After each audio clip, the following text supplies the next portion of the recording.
Hey, what's up? I've been trying out lots of different light strips lately to replace those light strips over there in the corner, and I figured out a really easy way to wire up these 24-volt FCOB Dream Color light strips to a 5-volt microcontroller. I'm really excited to show you how I did it. So there's only a few things that you need. One is the light strips, obviously, and these are the FCOB, so you can't see the LED diodes. It looks like one big light strip light. It's pretty sweet. You'll need a microcontroller, and this is an ESP8266. They're only about $5 or $6 when you buy like a pack of 3. Super inexpensive, and you can use them all over the place, so highly recommend it. And then a power adapter. This is a 24-volt, 5-amp power adapter, so just like, there's lots of them on Amazon. I'll link everything down in the description.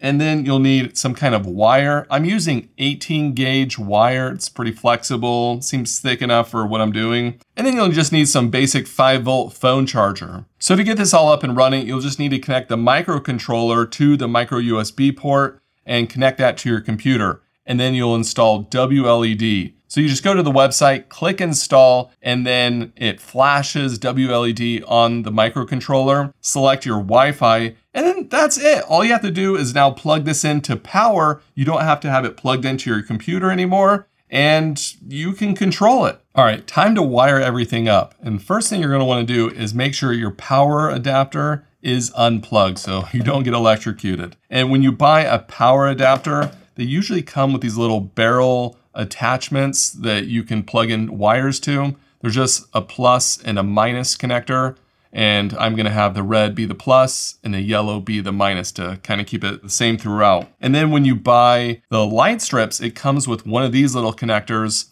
and it plugs straight into the light strips, and there's 3 wires, a red for the voltage, a white for a ground, and the green one is for the data. We're gonna be connecting this to the power. So you're gonna wanna connect that plus, which I have the red wire into, to the red on the light strip. And then that negative to the ground on the light strip as well. And I'm just using these little Wago clips because they make it really easy to connect wires to. So now we're gonna wire up the microcontroller, and normally you connect 3 wires to this. One for the voltage in, a ground, and then the data, which on the ESP8266 is the D4 pin.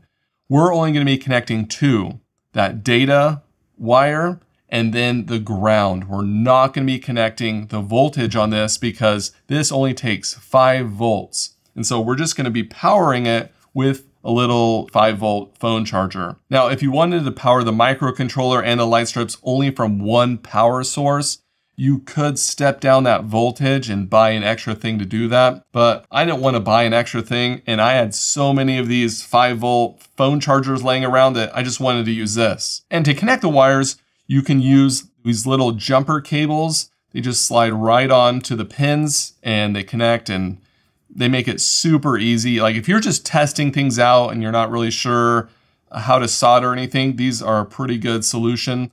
They're maybe not the best solution because they're pretty thin wire, and these things might, pop off if it's getting moved around or anything like that. So you're probably gonna want to solder them on. And that's what I did. I'm not really good at soldering, but I gave it a try. There are some really good tutorials online, and Chris Marr, he has an amazing one that really got me to try to even solder in the first place because he walks you through all the steps and everything. I'll link his video down in the description. You might have noticed that I had a little case on my ESP8266, and I just 3D printed this case. There's one on Thingiverse that works really well.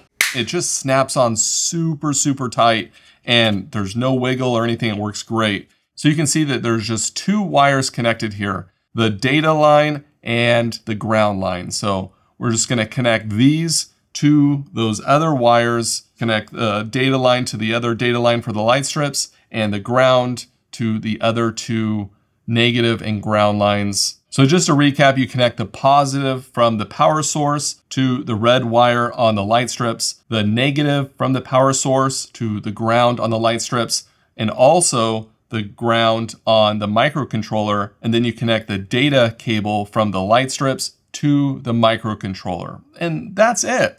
Then you plug in your microcontroller with the micro USB port to that phone charger, plug in the light strips, and you're good to go. Everything should power on just fine. Lastly, you configure the WLED preferences for the light strips, and there's just a few things that I had to tweak. And then you can play with all the effects and enjoy these light strips. These things are awesome, and you can integrate it into Home Assistant, and that's gonna be another video because there's gonna be a little bit more involved with running automations and integrating them. So stay tuned for that and hit that subscribe button if you haven't already. Thanks for watching.